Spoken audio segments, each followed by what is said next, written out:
잠깐 같이 기도 드리도록 하겠습니다.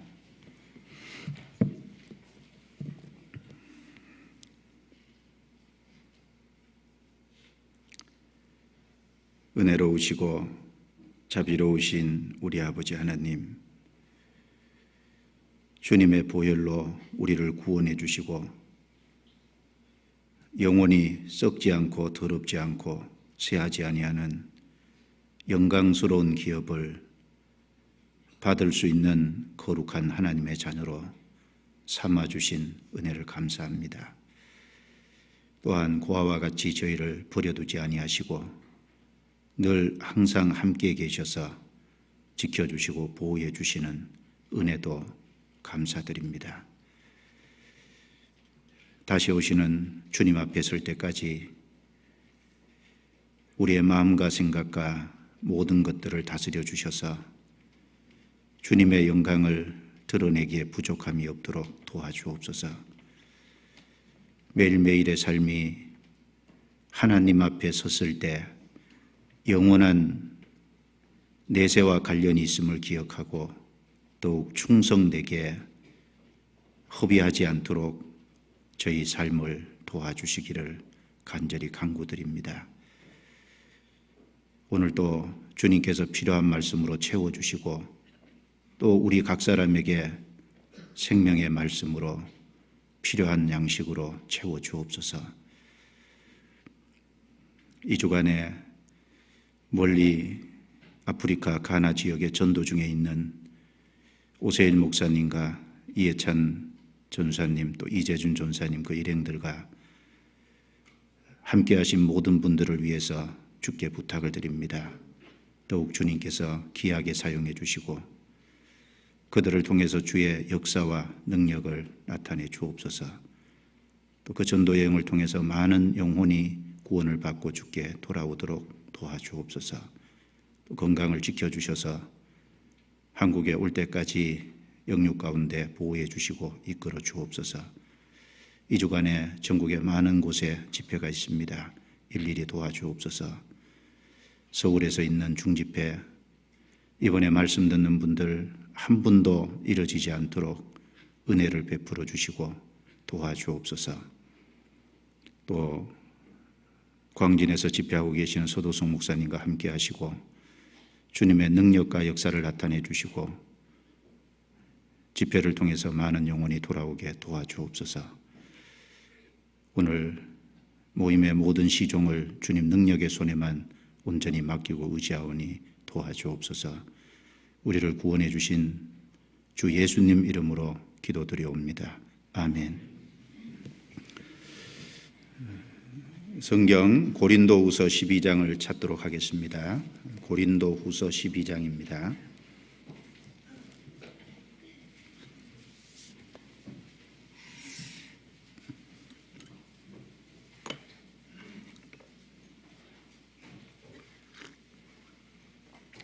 신약성경 298페이지 12장 1절부터 10절까지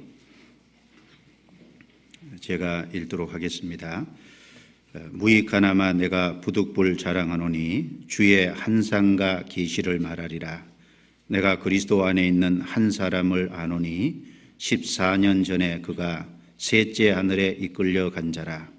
그가 몸 안에 있었는지 몸 밖에 있었는지 나는 모르거니와 하나님은 아시느니라. 내가 이런 사람을 아노니 그가 몸 안에 있었는지 몸 밖에 있었는지 나는 모르거니와 하나님은 아시느니라.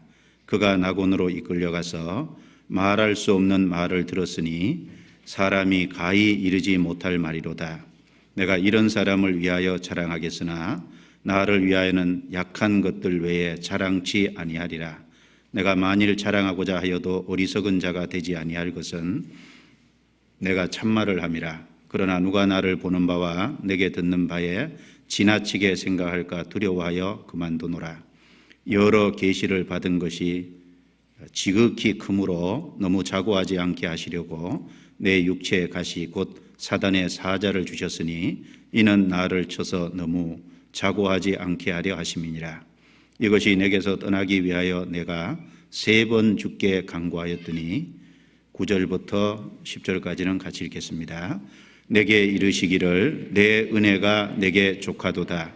이는 내 능력이 약한 데서 온전하여짐이라 하신지라. 이러므로 도리어 크게 기뻐함으로 나의 여러 약한 것들에 대하여 자랑하리니 이는 그리스도의 능력으로 내게 머물게 하려 함이라. 그러므로 내가 그리스도를 위하여 약한 것들과 능욕과 궁핍과 핍박과 곤란을 기뻐하노니 이는 내가 약할 그때에 곧 강함이니라.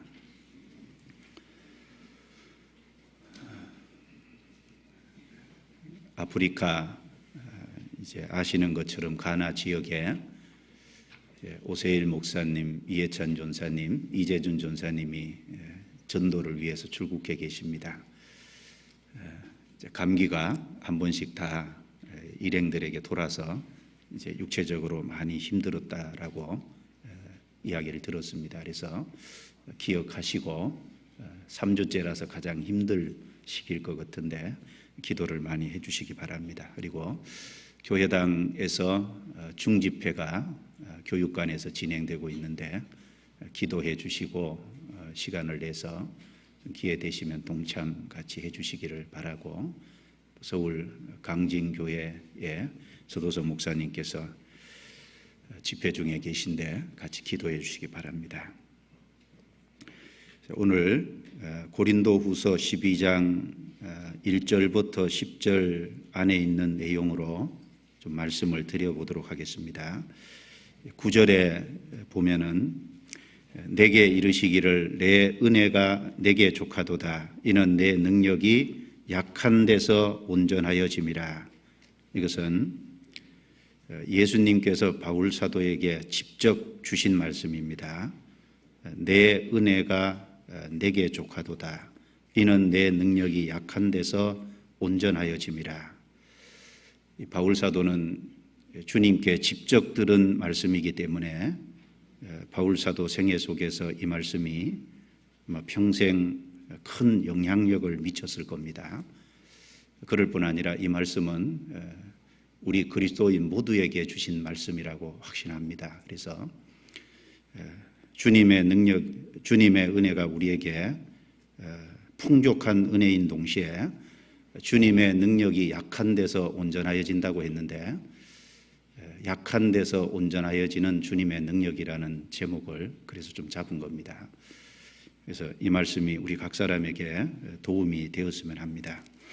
12장 전체 내용을 좀 말씀드릴 건데, 우리가 아는 것처럼 고린도 지역은 바울 사도께서 2차 전도 여행 중에 사도행전 18장 내용입니다. 1년 한 6개월 정도를 머무르면서 거기서 전도를 했습니다. 그리고 그때 고린도 교회가 탄생이 됐습니다. 그러나 그 후에 고린도 교회에 거짓 사도들이 들어오게 됐고, 그 거짓 사도들이 들어와서 다른 복음, 다른 예수, 이제 다른 영을 전파함으로 말미암아 고린도 성도들을 혼란케 만들었고, 그 거짓 사도들이 증거서를 가지고 다니면서 자기 육체적인 어떤 재능과 외적인 조건을 자랑하고, 그래서 바울 사도를 또 비난을 해서 바울 사도하고 고린도 성도들 사이에 이간을 많이 시켰습니다.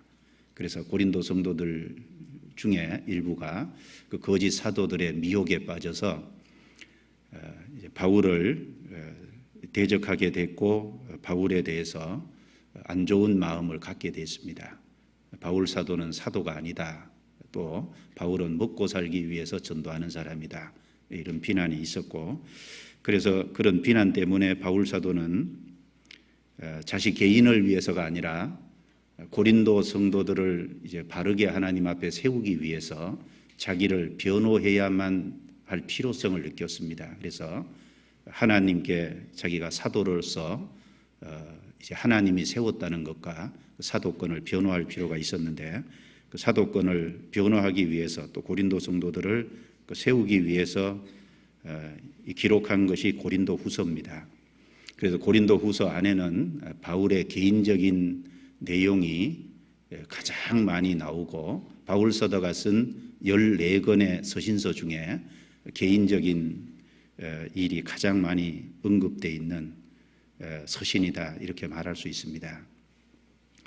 그러나 이 고린도후서를 1장부터 계속 쭉 읽어보면은 우리가 이 속에서 배울 수 있는 것이 바울의 믿음을 우리가 확실하게 배울 수 있다고 생각이 됩니다. 그리고 바울이 그리스도 안에서 갖고 있었던 신앙의 인격과 성품에 대해서 또 이 고린도후서를 배우는 속에서 본받을 수 있겠습니다. 고린도전서 11장 1절에 보면은 바울 사도께서 고린도 성도들에게 내가 그리스도를 본받은 것 같이 너희는 나를 본받으라 라고 말했는데, 예수님을 가장 가까이에 따랐던 제자가 바울 사도고, 그 바울 사도의 믿음과 신앙, 그 신앙의 인격을 본받음으로 인해서 우리도 그리스도를 본받을 수 있을 겁니다. 그래서 고린도후서가 개인적인 일이 많이 언급이 됐지만, 그러나 그 중에서 믿음과 어떤 인격을, 성품을 우리가 본받음으로써 주님을 본받을 수 있겠습니다. 이제 고린도후서 12장 1절부터 10절 내용도 바울 사도의 사도권을 변호하기 위해서 이제 언급한 내용입니다. 그 중에 1절부터 6절까지는 바울 사도 개인에게 있었던 어떤 특별한 한 사건을 언급하고 있는데, 예수님께서 바울에게 보여주신 환상과 계시, 특별히 셋째 하늘에 이끌려 갔다 온 특별한 사건을 이제 언급하고 있습니다.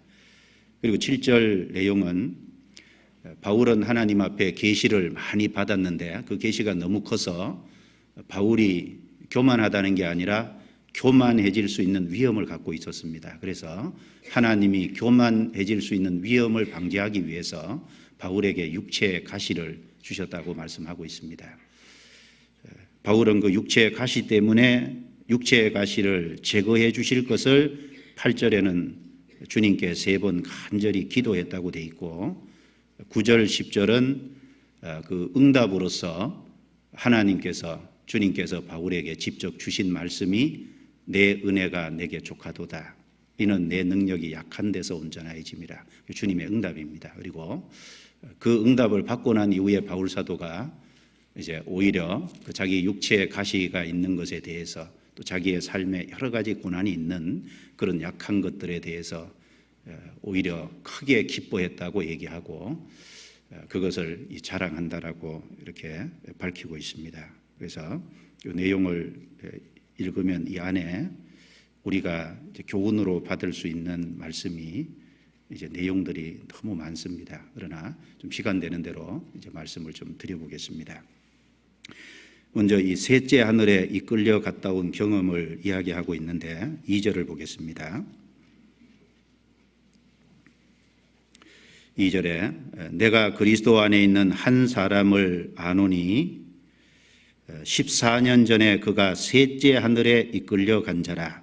그가 몸 안에 있었는지 몸 밖에 있었는지 나는 모르거니와 하나님은 아시느니라. 내가 이런 사람을 아노니 그가 몸 안에 있었는지 몸 밖에 있었는지 나는 모르거니와 하나님은 아시느니라. 그가 낙원으로 이끌려가서 말할 수 없는 말을 들었으니 사람이 가히 이르지 못할 말이로다. 2절에는 셋째 하늘에 이끌려갔다라고 말하고, 그 셋째 하늘이 4절에는 낙원으로 이끌려가서, 특별히 셋째 하늘을 여기서 낙원이라고 말하고 있습니다. 바울 사도는 이제 특별한 경험을 한 거죠. 물론 제3자, 자기가 경험한 것이 아니라 다른 사람이 경험한 것처럼 말을 했지만은 이건 바울 사도가 경험한 내용입니다. 특별한 경험인데, 이 셋째 하늘 그랬을 때, 이 셋째 하늘은 특별히 주님의 보좌가 있는 곳이고, 이제 가장 완전한 곳이고 거룩한 곳이고 가장 높은 곳에 있다고 말할 수 있지 않습니까? 첫째 하늘은 새가 날아다니는 하늘을 이야기할 겁니다. 그리고 둘째 하늘은 이제 우주를 말하겠죠. 대기권 밖에 있는 이제 광활한 우주를 둘째 하늘이라고 말할 수 있습니다. 그리고 이 셋째 하늘은 4절에 있는 것처럼 특별히 낙원이라고 언급되어 있습니다. 성경에 이제 주님의 보좌가 있는 곳이 특별히 이제 낙원이라고 할 수가 있겠죠. 예수님이 십자가에 못 박혀 돌아가실 때 예수님 옆에 달려 죽는 강도가 예수님께 자기 영혼을 부탁했죠. 당신의 나라에 임하실 때 나를 생각하소서. 예수님께서 답하기를 오늘 내가 나와 함께 낙원에 있으리라. 그 낙원이 여기서 말하는 셋째 하늘입니다. 그리고 요한계시록 2장 7절 말씀에 보면은 에베소 교회 사자에게 편지하기를 이제 기 있는 자는 성령이 교회들에게 하시는 말씀을 들을지어다. 이기는 그에게는 하나님의 낙원에 있는 생명나무의 가시를 내가 주어 먹게 하리라. 그 말씀하실 때 거기서 하나님의 낙원에 있는 그 말씀을 했거든요. 낙원이라고 할 때 특별히 하나님의 낙원이라고 되어 있습니다.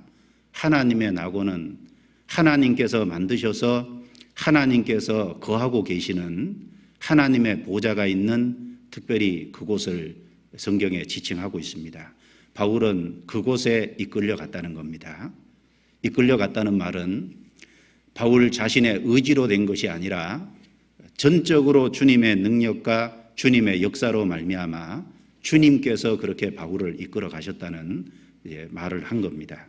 그래서 이 성경에 하늘이라고 이야기가 되어 있지만은 하늘이라고 이야기할 때 저 새가 날아다니는 하늘도 있고 우주도 있고 그리고 그 우주 모든 하늘 위에 있는 가장 높은 곳에 셋째 하늘도 이야기하고 있습니다. 그래서 성경 볼 때도 이게 셋째 하늘 이야기하는 것인지 뭘 이야기하는 것인지 조금 구분해서 보면은 도움이 될 겁니다. 여기 적고 시편 68편을 보겠습니다. 시편 68편.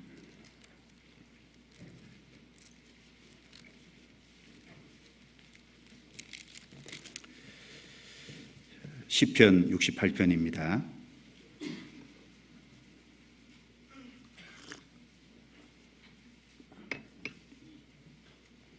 68편 18절입니다. 같이 읽어보죠. 주께서 높은 곳으로 오르시며 사로잡은 자를 끌고 선물을 인간에게서 또는 패역자 중에서 받으시니 여호와 하나님이 저희와 함께 거하려 하심이로다. 특별히 이 말씀은 예수님의 승천을 말씀하신 내용인데 높은 곳으로 오르시며 예수님께서 이 땅에 성육신 하셔서 33년의 생애를 살고 죽으시고 이제 무덤에 들어가셨다가 부활하셔서 높은 곳으로 오르시며 여기 높은 곳이 첫째 하늘, 둘째 하늘 통과해서 가장 높은 셋째 하늘이잖아요.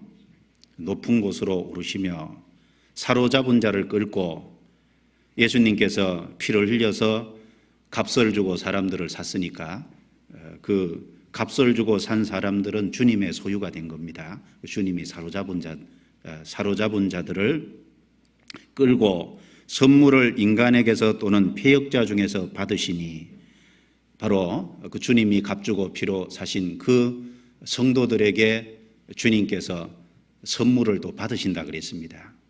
그래서 우리가 구원받은 것만 해도 감사한데 구원받은 이후에 주님이 우리가 주님께 드리는 작은 것들을 주님은 받으시고 주님이 기뻐하시고 우리가 주님께 드리는 그것을 주님은 받으시고 영원한 영광으로 또 갚아주신 그것도 참 감사한 거잖아요. 여기 높은 곳으로 오르시며 가장 높은 곳입니다. 주님이 계시는. 그래서 이사야 57장에 보면 지존무상하며 영원히 거하며 거룩하다 이름하는 자가 말씀하여 가라사대 내가 높고 거룩한 곳에 거하며 높고 거룩한 곳이다. 여기 높은 곳이잖아요. 거기가 가장 셋째 하늘입니다. 그래서 이 높은 곳 셋째 하늘 여기가 모든 하늘 위에 있는 곳이잖아요. 우주를 초월해서 모든 하늘 위에 있는 곳입니다. 에베소서 4장을 넘겨보겠습니다. 에베소 4장.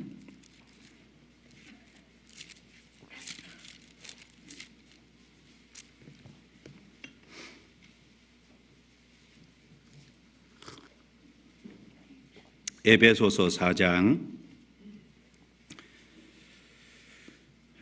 8절입니다. 그러므로 이르기를 그가 위로 올라가실 때 사로잡힌 자를 사로잡고 사람들에게 선물을 주셨다 하였도다. 이제 선물을 주셨다 하였도다. 아까는 선물을 받는다고 했고 여긴 선물을 주셨다고 했는데 구원의 선물을 주시고 또 교회 안에 두시고 하나님께서 일할 수 있도록 여러 가지 은사를 주신 것도 직분을 주신 것도 여기 선물이라고 되어 있습니다. 주셨다 하였도다. 올라가셨다 하였은즉 땅 아래 곳으로 내리셨던 것이 아니면 무엇이냐. 10절은 같이 읽습니다. 내리셨던 그가 곧 모든 하늘 위에 오르신 자니 이는 만물을 충만케 하려 하심이니라. 내리셨던 그가 예수님 말씀하시죠. 곧 모든 하늘 위에 오르신 자니 모든 하늘이 있고 그 모든 하늘 위에 올라가셨다. 그래서 모든 하늘이라고 할 때 첫째 하늘, 둘째 하늘 넘어서서 그 위에 셋째 하늘, 모든 하늘 위가 셋째 하늘을 얘기합니다. 느헤미야 9장 6절에는 이런 말씀이 기록되어 있죠. 이제 주께서 이제 만드신 것을 쭉 얘기하면서 하늘과 하늘들의 하늘과 땅과 땅 위의 만물과 바다와 그 가운데 모든 것을 지으시고 다 보존하시오니 모든 천군이 주께 경배하나이다. 거기 하늘과 하늘들의 하늘과 그랬을 때 하늘이 여러 개 나오잖아요. 맨 앞에 하늘은 새가 날아다니는 하늘입니다. 그 다음에 하늘들 할 때 그건 우주를 얘기하겠죠. 그리고 하늘들의 하늘을 얘기할 때는 그 가장 높은 곳에 있는 셋째 하늘을 언급할 것입니다. 그래서 솔로몬도 성전을 다 건축하고 나서 하나님께 기도할 적에 똑같은 용어를 썼죠. 진실로 하나님께서 땅에 거하시리이까 하늘과 하늘들의 하늘이라도 주님이 거하시기에 부족하겠거든 하물며 내가 이 건축한 이 전이오리이까 거기도 하늘과 하늘들의 하늘이라고 얘기했습니다. 성경에 하늘이라고 얘기되어 있을 때 이제 새가 날아는 하늘도 있고 우주도 있고 셋째 하늘도 있습니다. 예를 들면 시편 103편 19절에 보면은 여호와께서 그 보좌를 하늘에 세우시며 그 정권으로 만유를 통치하시도다. 하나님의 보좌를 하늘에 세웠다고 할 때 그 하늘은 어떤 하늘일까요? 특별히 하나님의 보좌가 있는 셋째 하늘 얘기하겠죠. 요한복음 3장 13절에 예수님께서 말씀하시되 하늘에서 내려온 자 곧 인자 외에는 하늘로 올라간 자가 없느니라. 그 말씀도 거기서 하늘도 셋째 하늘을 언급합니다. 여호와의 증인들은 그 말씀을 가지고 여기 봐라 하늘로 올라간 자가 예수님 외에는 없다 그렇게 이제 말하는데 그 뜻이 아닙니다. 하늘에서 있다가 오신 분 중에서 하늘로 올라간 분 중에는 예수님밖에 없잖아요. 예수님은 하늘에 계시다가 땅에 오셨고 그리고 다시 하늘로 올라가신 분입니다. 성경 10편 148장도 한번 넘겨보겠습니다. 10편 148편 10편 148편 1절입니다.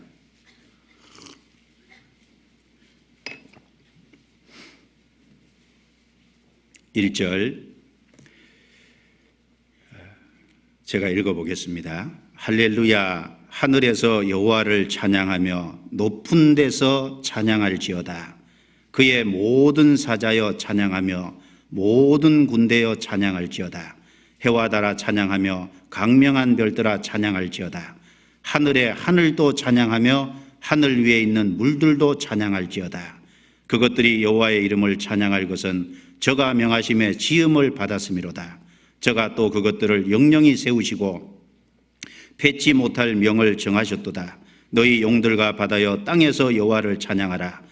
불과 우박과 눈과 안개와 그 말씀을 쫓는 강풍이며 산들과 모든 작은 산과 감옥과 모든 백향목이여 짐승과 모든 가축과 기는 것과 나는 새며 세상의 왕들과 모든 백성과 방백과 땅의 모든 사자며 청년 남자와 처녀와 노인과 아이들아 다 여호와의 이름을 찬양할지어다. 그 이름이 홀로 높으시며 그 영광이 천지에 뛰어나심이로다. 저가 그 백성의 뿔을 높이셨나니 저가 모든 성도 곧 저를 친근히 하는 이스라엘 자손의 찬양거리로다. 할렐루야.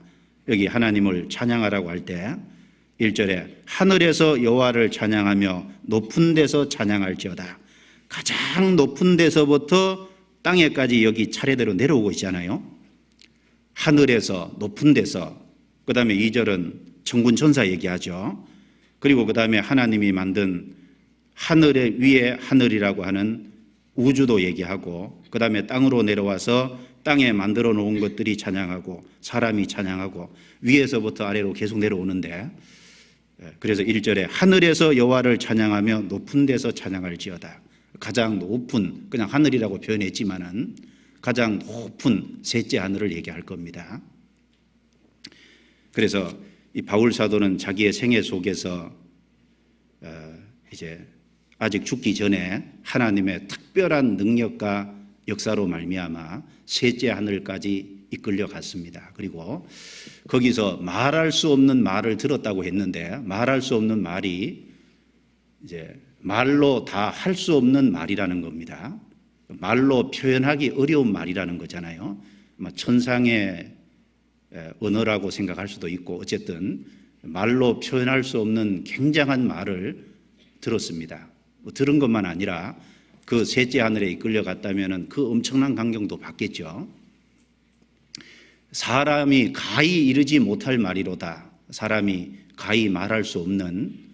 그래서 이 킹제임스 버전에 보면은 이제 그 번역을 갖다가 그것을 사람들에게 말하도록 허락되지 않았다, 그렇게 번역을 했는데, 사람에게 말하도록 허락되지 않는 엄청난 내용에 대해서 바울은 실제로 듣고 바울은 그것을 이제 봤습니다. 특별한 경험이죠. 그런데 바울은 이제 그 경험을 하고 나서 우리 같으면은 그것에 대해서 많은 사람들에게 이야기하고 다니는 데마다 얘기했을 거다, 이렇게 생각할 수 있는데, 바울 사도는 그것에 대해서 14년 동안 침묵하고 있다가 이제 바울이 사도권에 대해서 위태로울 때 고린도 성도들을 세우기 위해서 어쩔 수 없이 부득불 그 얘기를 얘기 안 하려고 하다가 부득불하고 있잖아요. 이 세상 사람들은 자기가 조만한 거 보고 막 굉장한 것을 본 것처럼 가장하는 사람도 많은데, 그래서 골로새서 2장 18절에 보면은 저희가 그 본 것을 의지하여 육체의 마음을 쫓아 헛되이 가장한다라고, 이미 초대교회 당시에도 조그만 거 가지고 지나치게 막 가장해서 떠벌리는 사람이 있었는데, 바울은 그것에 대해서 그러지 않았습니다. 그리고 14년 동안 침묵하고 있다가, 그리고 그것을 조심스럽게 이야기를 하면서 자기가 직접 경험한 것이지만 마치 제3자가 경험한 것처럼 이야기를 하고 있습니다. 그리고 그것을 거론하다가 나중에 사람들이 지나치게 생각할까 봐 그만두노라 그 말했잖아요. 얘기해 나가다가 조금 언급하다가 그만뒀습니다. 이제 왜 제3자가 경험한 것처럼 얘기했을까? 이제 그것을 조금 생각을 해보면은 우리에게 도움이 될 것 같습니다. 첫 번째는 내가 부득불 자랑한다고 하는 것처럼 바울 사도는 아마 그런 특별한 경험을 했는데 그 경험을 이렇게 얘기를 하면은 그것이 주님의 이름이 나타나는 것보다 아마 자기 개인이 더 나타날 수 있다고 아마 염려를 했던 것 같습니다.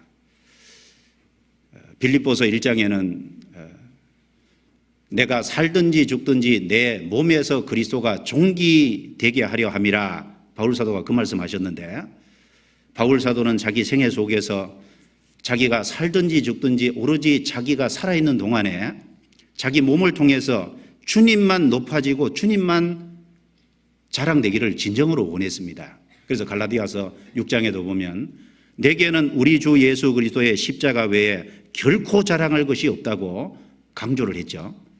그런데 이 특별한 사건을 경험하기는 했지만 이것을 이야기했을 때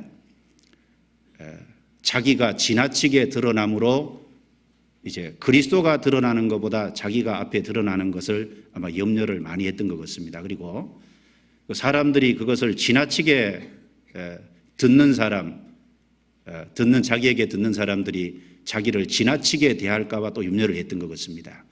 사도행전 14장에 보면 바울 사도가 전도할 때 루스드라에서 있었던 사건 아시죠? 나면서부터 안진병이 된 자를 고쳐줬는데 그 안진병이 된 자를 고쳐준 사건 때문에 거기 많은 사람들이 바울과 바나바를 신이라고 해서 스스 신당으로 데려가서 그 스스 신당의 앞쪽에서 바울 사도 앞에서 짐승을 잡아서 바울 사도에게 제사하려고 했잖아요. 바울 사도를 신격화시키려고 한 겁니다. 바울이 깜짝 놀라서 옷을 찢고 겨우 만류했잖아요. 바울은 그런 것을 겪었습니다. 그래서 이 특별한 사건을 경험하고 난 이후에 이것을 언급함으로 인해서 이제 사람들이 자기를 지나치게 생각하고 자기를 지나치게 신격화시킬까 봐 상당히 염려를 했던 것 같습니다. 그리고 교회의 덕이 안 된다고 아마 판단했던 것 같습니다. 고린도전서 14장에 보면 너희가 모일 때 찬송시도 있으며 가르치는 말씀도 있으며 그 다음에 계시도 있으며 방언도 있으면 방언을 통역함도 있나니 모든 것을 덕을 세우기 위하여 하라 그랬는데 그것이 이제 자기가 얘기해서 그것이 장점을 된다는 것보다 교회의 덕이 되지 않는다고 판단했기 때문에 바울 사도가 특별히 조심을 했던 것 같습니다. 12장 2절을 보겠습니다. 고린도후서 12장 2절에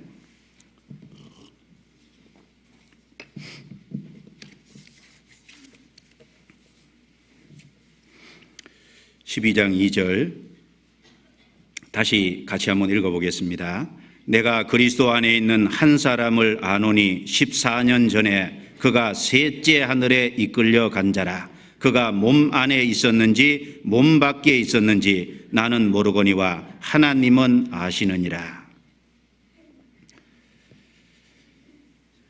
여기 내가 그리스도 안에 있는 한 사람을 아노니, 여기 바울 사도께서 자기 자신을 그리스도 안에 있는 한 사람으로 말씀하고 있는데, 바울 사도는 구원을 받은 이후에 그리스도 안에서 이런 놀라운 경험을 했습니다. 이것은 그리스도 밖에서는 경험할 수 없는 거잖아요. 그리고 이 바울 사도가 경험한 이 경험은 모든 그리스도인을 사실은 대표해서 경험한 거라고 할 수 있습니다. 왜 그러냐면은 모든 그리스도인은 훗날 바울 사도가 경험했던 것과 똑같은 이런 똑같은 경험을 모든 그리스도인은 반드시 하게 될 겁니다. 언제? 주님이 재림하실 때잖아요. 바울 사도는 그리스도 안에 있다는 것이 그리스도인을 얘기하지 않습니까? 고린도후서 5장 17절에 누구든지 그리스도 안에 있으면 새로운 피조물이라 이전 것은 지나갔으니 보라 새 것이 되었도다. 구원을 받으면 한 사람이 그리스도 안에 들어오고 그리스도 안에 있는 사람이 그리스도인입니다. 바울은 그리스도 안에서 이 놀라운 경험을 했고, 그리고 여기 그리스도 안에 있는 한 사람이라고 했을 때 이것은 자신이 한 특별한 경험이지만 동시에 훗날 모든 그리스도인이 주님 재림하실 때 동일한 경험을 하게 될 것을 우리에게 또 교훈해 주고 있다고 생각할 수 있습니다. 주님 재림하실 때 우리는 이런 경험하게 되잖아요. 데살로니가전서 4장을 넘겨보겠습니다. 데살로니가전서 4장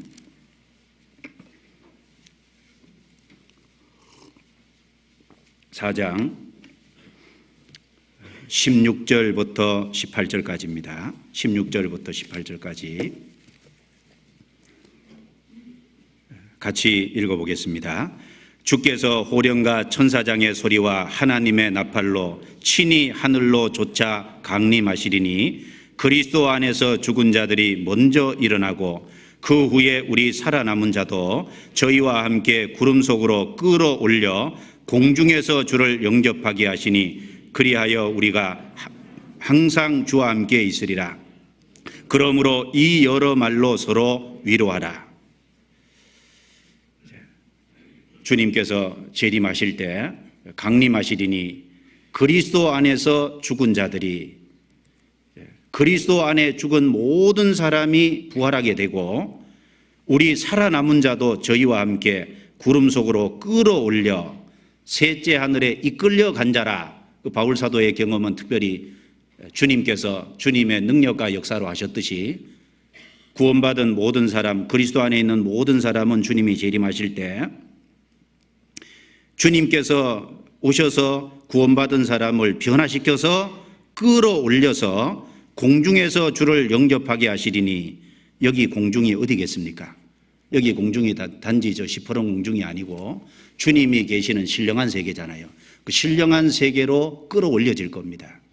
그래서 특별히 그리스도 안에 있는 한 사람의 경험이라고 이야기한 그것이 개인적으로 교훈받기를 모든 그리스도 안에 있는 사람이 경험할 것이기 때문에 그렇게 말했을 수도 있겠다는 생각을 했습니다. 어쨌든 우리는 주님이 재림하실 때 바울 사도가 경험했던 것과 같이 동일한 경험을 하게 될 겁니다. 그것도 우리 육체가 완전히 변화돼서 주님 앞에 이끌려가는 놀라운 경험을 우리 모두는 하게 될 겁니다.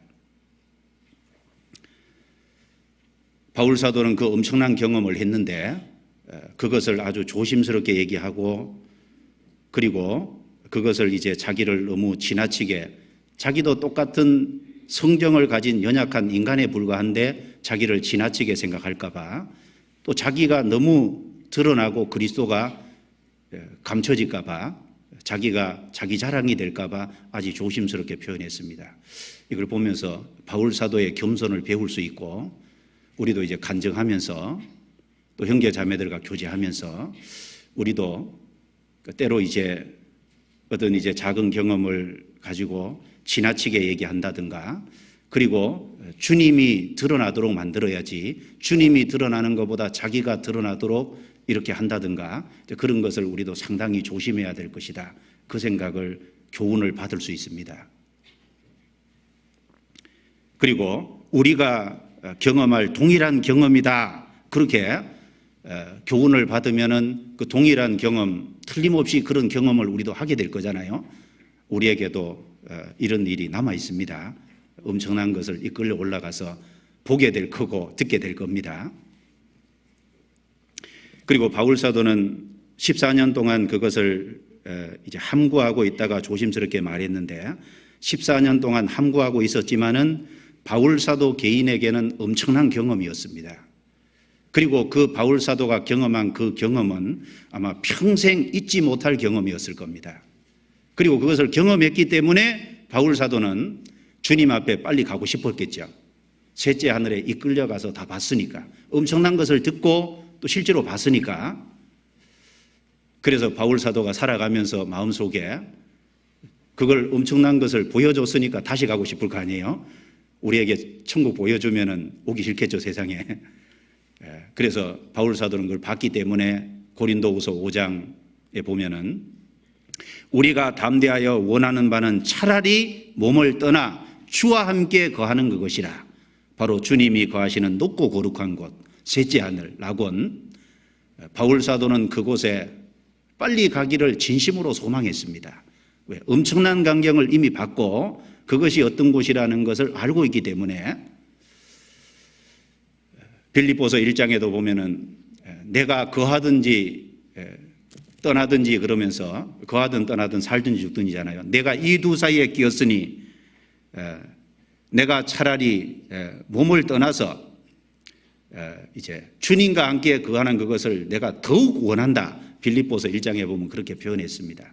그래서 그것이 바울의 경험이었기 때문에 주님 앞에 간절히 가고 싶은 열망, 주님과 함께 있고 싶은 열망을 바울은 더욱 가지게 됐고, 또 바울의 생애 속에서 많은 고난을 받고 어려움을 받았는데 그 고난과 어려움을 겪을 때마다 거기 엄청난 영광을 받잖아요. 그 바울이 본 영광은 바울 생애 속에 고난을 견디게 해주고 인내하게 해주고 그 고난을 참게 만들어줬을 겁니다.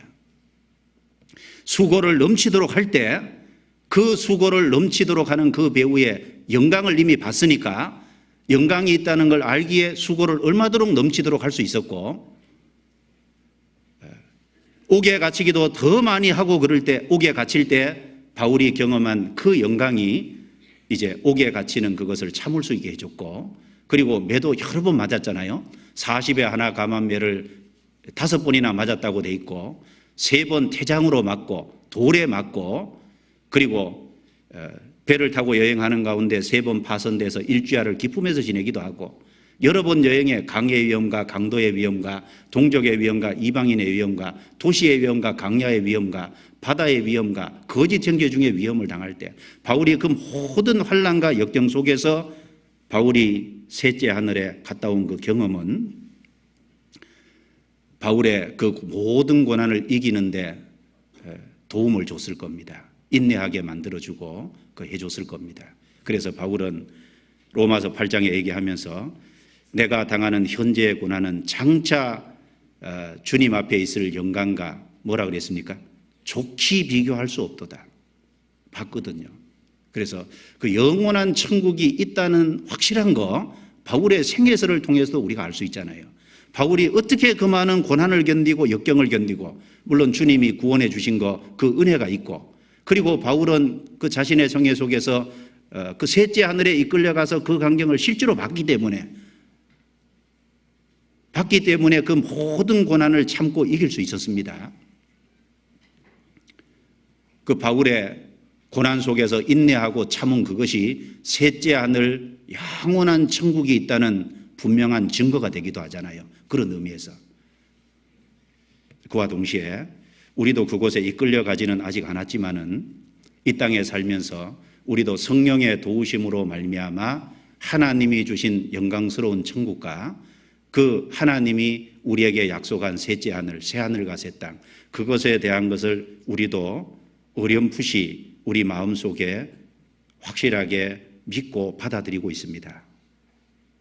시편 125편 넘겨보겠습니다. 시편 125편.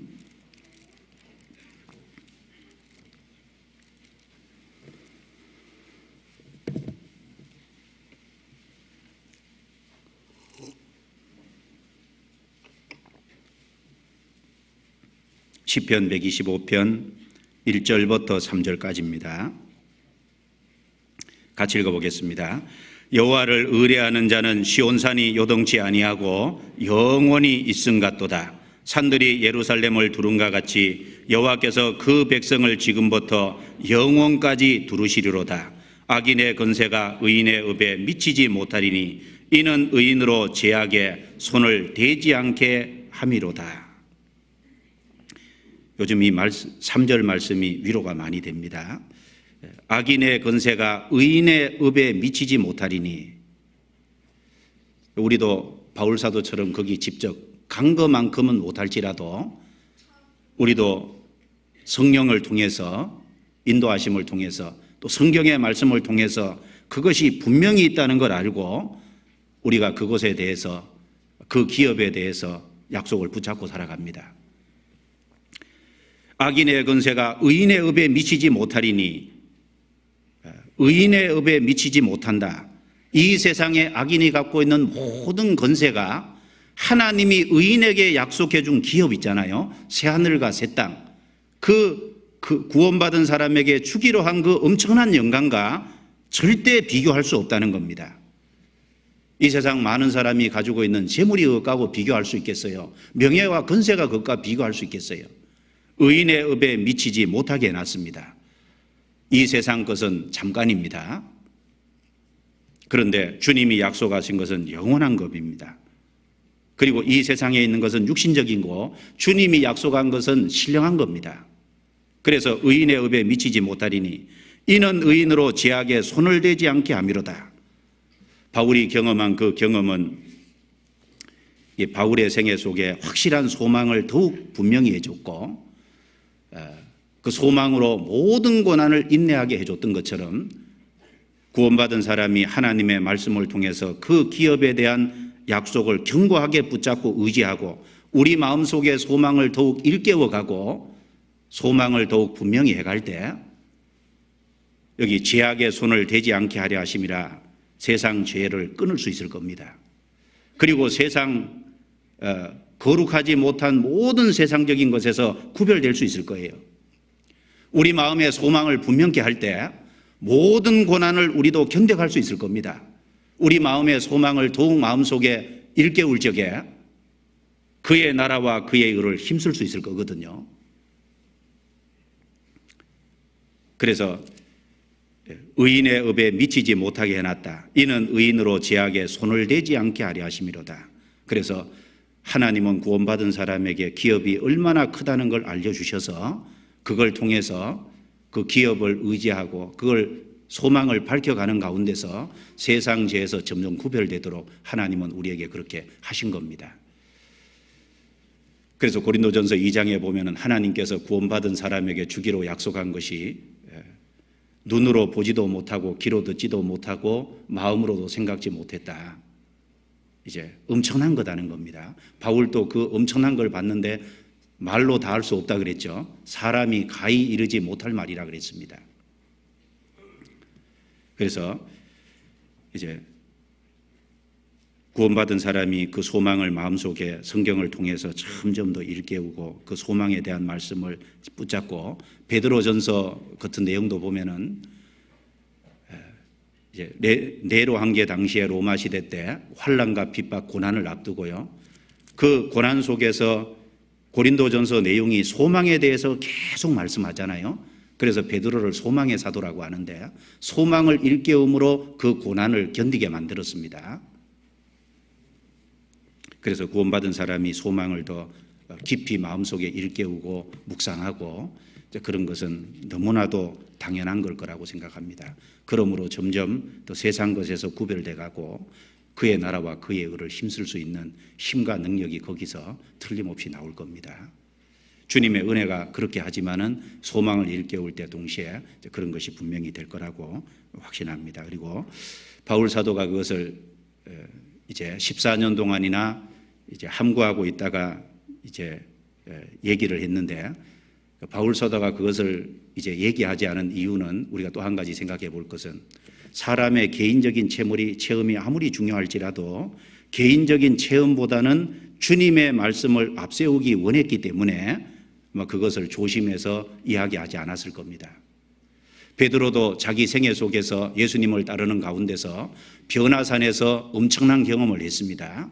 베드로, 야고보, 요한이 예수님이 새 사도를 데리고 간 상황에서 재림하시는 영광스러운 모습으로 변화됐잖아요. 베드로는 그것을 직접 목격했습니다. 그래서 베드로후서 넘겨보겠습니다.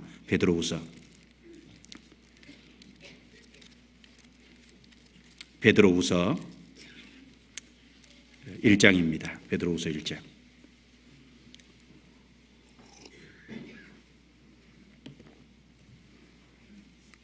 베드로후서 1장 16절입니다.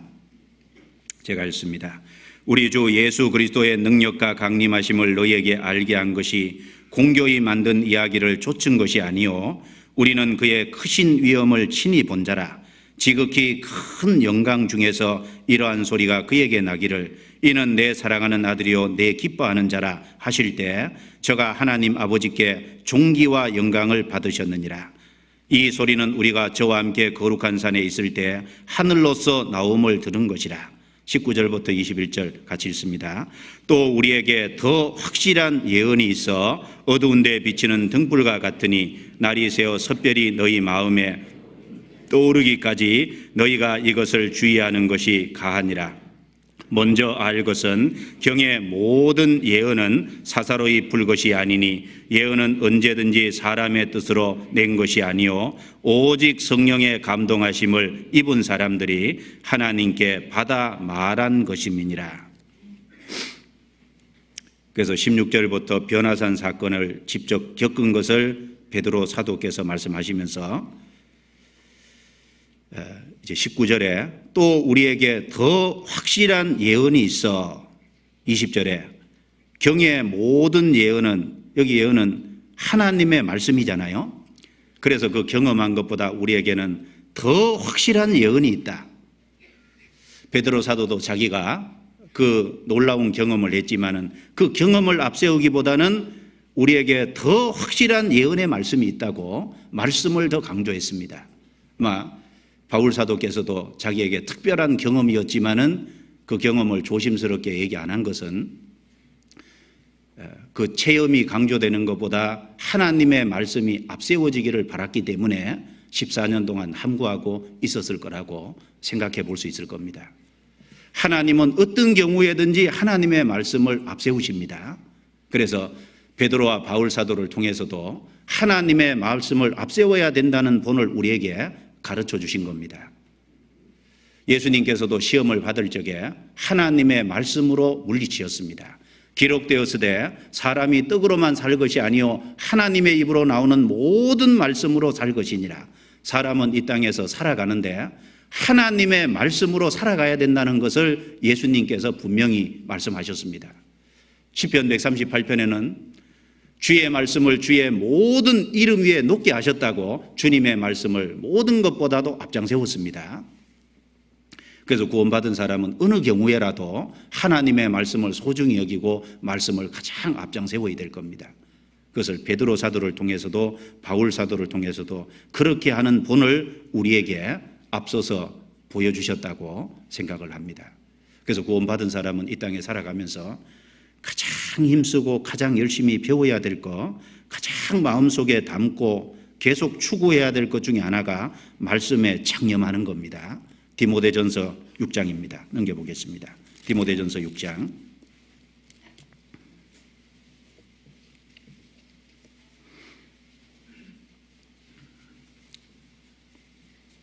6장 3절부터 5절까지 같이 읽겠습니다.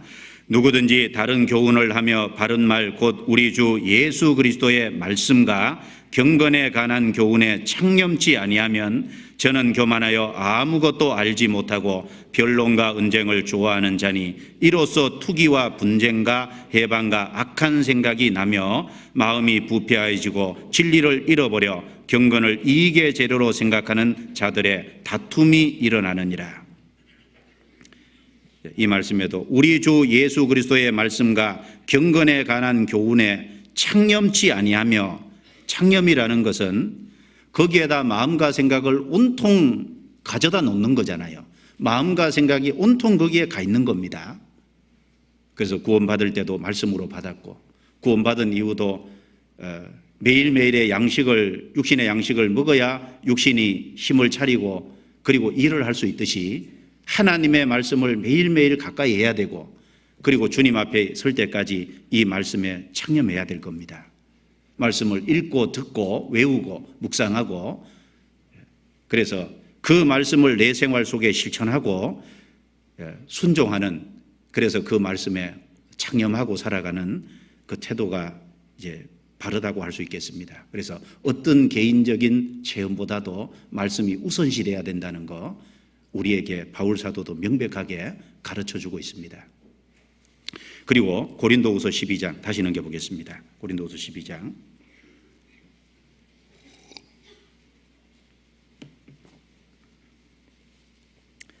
7절입니다.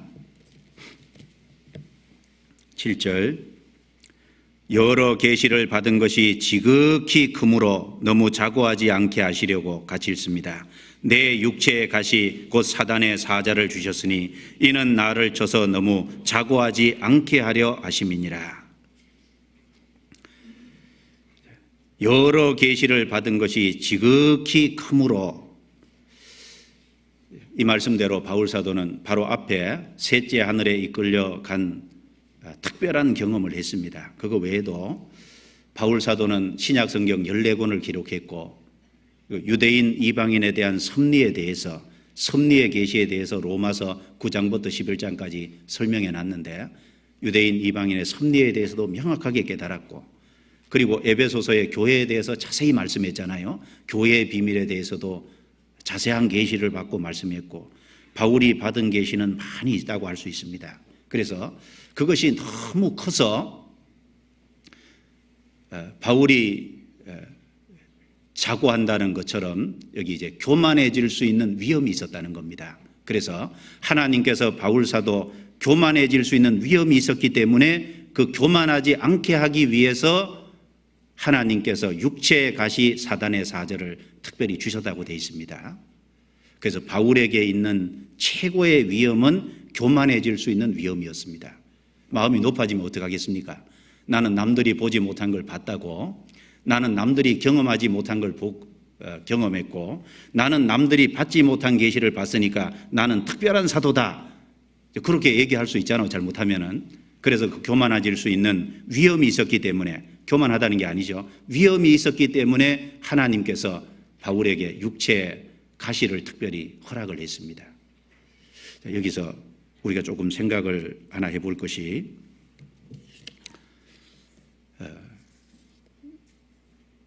영적인 교만이라는 것이 다른 사람이 갖지 못한 것을 가짐으로 인해서 올 수 있다는 것을 조금 생각해 볼 수 있겠습니다. 바울 사도가 많은 계시를 받았기 때문에 영적인 교만이 올 수 있었던 것처럼, 다른 사람이 경험하지 못한 것을 경험하고 다른 사람이 가지고 있지 못한 것을 영적으로 가지고 있는 것 때문에 교만이 올 수 있다는 그 위험성을 여기서 우리가 하나 생각해 볼 수 있겠습니다.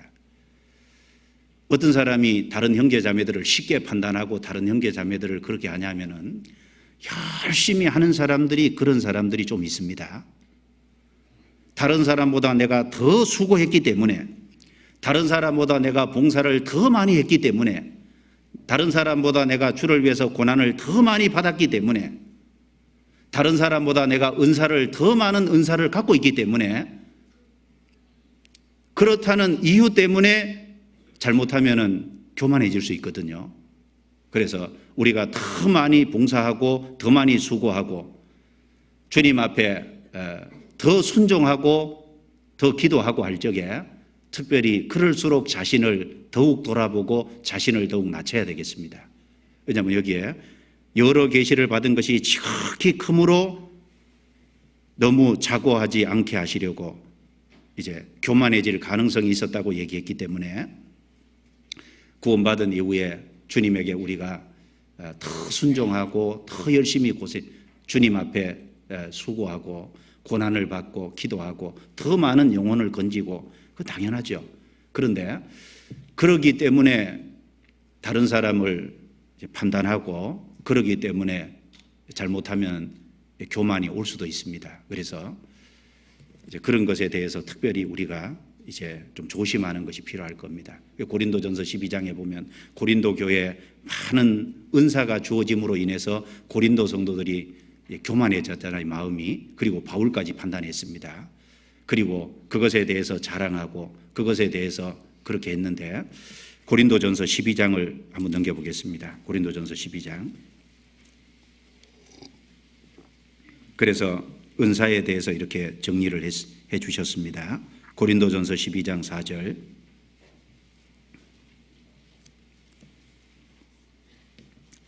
(4절부터) 11절까지 같이 읽어보겠습니다.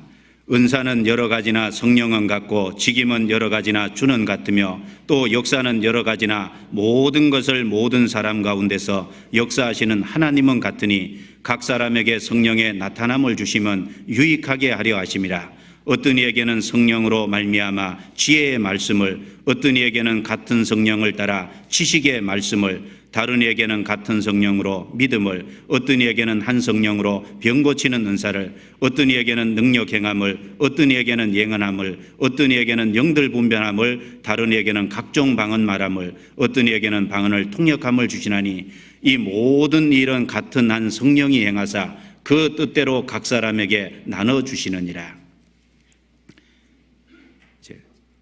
그 모든 은사는 하나님께서 각 사람에게 나눠주신 거라는 겁니다. 예를 들면 어떤 사람이 지나가다가 거지에게 한 사람에게는 500원 주고 한 사람에게는 10,000원 줬다고 하면은, 10,000원 받은 그 사람이 500원 받은 사람에게 그 돈에 대해서 자랑할 수 있겠습니까? 왜냐하면 그것은 어차피 받은 거거든요. 우리에게 있는 모든 것도 주님께서 다 베푸신 은혜입니다. 내가 남보다 더 많이 수고했다고 할지라도 더 많이 수고한 것도 주님의 은혜죠. 내가 봉사를 더 많이 했다고 할지라도 더 많이 봉사할 수 있었다는 것도 주님의 은혜일 겁니다. 내가 다른 영혼을 더 많이 건질 수 있었다는 것도 주님의 은혜겠죠. 내가 다른 사람이 갖지 못하고 재능을 갖고 있다고 할지라도 그것이 주님의 은혜입니다. 주님께서 각 사람에게 교회 유익을 위해서, 주님 영광을 위해서 나눠주신 거기 때문에 우리 자신은 자랑할 것이 아무것도 없을 겁니다.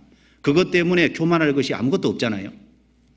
그래서 바울은 남보다 더 많이 수고하고 모든 것을 엄청난 계시를 받았지만은 고린도 후서에 보면 내가 아무것도 아니나 그 말 했거든요. 내가 아무것도 아니라고 얘기했거든요. 그리고 다른 사람보다 더 많이 수고를 했지만 그 수고하게 된 것도 주님이 베푸신 은혜라는 걸 얘기했습니다. 고린도 전서 15장입니다. 찾았으니까 15장 10절. 15장 10절 같이 읽겠습니다. 그러나 나의 나된 것은 하나님의 은혜로 된 것이니 내게 주신 그의 은혜가 헛되지 아니하여 내가 모든 사도보다 더 많이 수고하였으나 내가 아니요 오직 나와 함께 하신 하나님의 은혜로라. 내가 다른 사람보다 더 많이 다른 사도보다 수고했다. 그러나 내가 아니요 오직 나와 함께 하신 하나님의 은혜로다. 더 많이 수고할 수 있었던 것도 하나님이 바울에게 베푸신 은혜라는 겁니다. 그래서 이 스펄전 목사가 이제 말한 내용 중에 이런 말이 있더라고요. 감사의 꽃들 가운데 교만의 풀이 자랄 수 있다.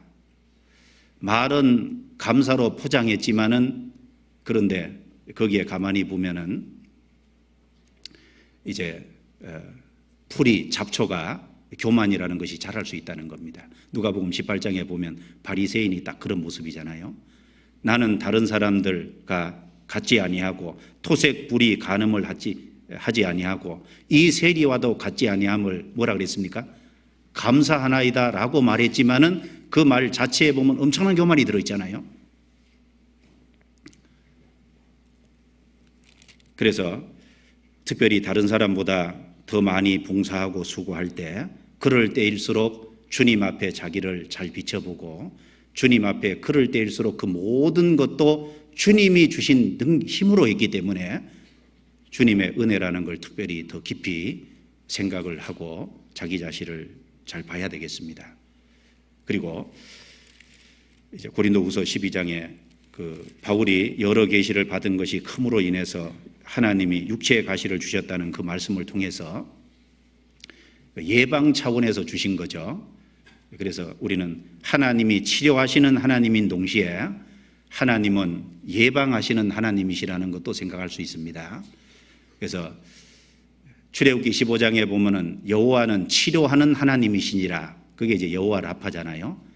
우리 죄도 하나님께서 십자가로 해결해 주시고 우리 인생에 여러 가지 문제가 있으면은 주님 앞에 가지고 나가면 주님은 그 문제를 풀어 주시고 주님은 그 문제를 치료해 주시잖아요. 치료하시는 하나님인 동시에 하나님은 세심하게 우리의 체질을 아시기 때문에 우리 마음에 교만이 올라오는 것도 이제 하나님께서 미리 예방하셔서 교만이 올라오지 않기 위해서 하나님이 고난과 고통을 주실 수도 있다는 것을 여기 특별히 말씀하고 있습니다. 바울에게는 특별히 육체의 가시를 줬는데 이 바울에게 주신 육체의 가시가 구체적으로 무엇이었는지는 명확지 않습니다. 그러나 바울 사도가 다메섹 도상에서 부활하신 주님을 볼 때 햇빛보다 더 밝은 빛을 봤다고 돼 있고 그래서 아마 그때 눈이 멀었다고 했으니까 나중에 아나니아의 안수함으로 해서 나중에 띄워졌죠. 그때 아마 눈이 문제가 생겼을 수도 있을 거라고 생각합니다. 갈라디아서 내용에 보면은 4장에 너희를 시험하는 것이 내 육체에 있었다. 그 말씀 보면은 바울의 이제 눈에 안질이 있었을 수도 있고 너희가 내게 눈이라도 빼어 주려고 했다. 그 말씀을 통해서 눈이라도 빼어 주었으리라 그랬잖아요. 바울의 눈이 특별히 문제가 있을 수도 있습니다. 요즘 같으면 안구 수술이라도 기술이 발달했으면 해줬을 텐데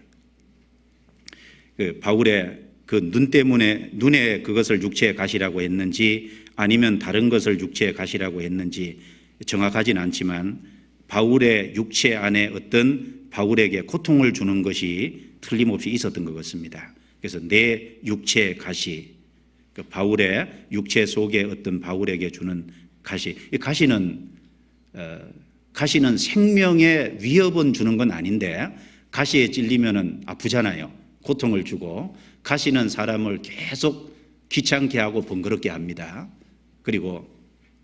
그래서 이 바울이 육체에 가시가 있었던 것처럼 구원받은 각 사람도 살아가는 가운데서 생명에 위협을 주는 건 아닐지라도 어떤 그 살아가는 가운데서 고통을 주는 여러 가지가 있을 수 있잖아요. 바울에게 육체의 가시를 주셨는데 우리에게도 그런 것이 있을 수 있습니다. 그것이 몸의 질병이 될 수도 있고 가정적인 어떤 문제가 될 수도 있고 인간관계의 어떤 문제가 될 수도 있고 근본적으로 문제가 되는 건 아닌데 그것이 없으면 좋겠는데 그것이 이제 고통을 주고 그것 때문에 괴로움을 받는 그런 것들이 우리 각자에게도 있을 수 있을 겁니다. 그것을 육체의 가시다 이렇게 말할 수 있는데 틀림은 없는 것 한 가지는 이 육체의 가시가 무슨 증거입니까? 사랑의 증거입니다. 그렇죠? 바울에게는 바울이 교만하지 않게끔 하나님이 특별히 배려해 주신 사랑의 증거입니다. 마찬가지죠. 우리 구원받은 모든 사람에게도 이제 그 육체의 가시가 나름대로 각각 있을 수 있는데 그것은 틀림없는 사랑의 증거라고 할 수 있을 거예요. 창세기 3장 18절에 보면은 인간이 범죄함으로 땅은 가시와 엉겅퀴가 났는데 그 가시가 범죄함으로 형벌도 되지만은 그 가시가 있음으로 인해서 수고와 고통을 하게 되고 농사 짓는데 그 수고와 고통을 통해서 세상이 허무하다는 걸 알고 하나님 앞에 돌아올 수 있는 그 사랑의 그런 어떤 그 도구로 쓰여지는 것이 될 수 있잖아요. 그래서 예레미야 예가에 보면은 주께서 인생으로 고생하며 근심하게 하심이 본심이 아니시라 그랬습니다. 호세아서 2장에 보면은 사람이 하나님을 떠날 적에 이스라엘 백성이 하나님을 떠나갈 적에 그 이스라엘 백성 앞에 가시로 막았다고 돼 있거든요.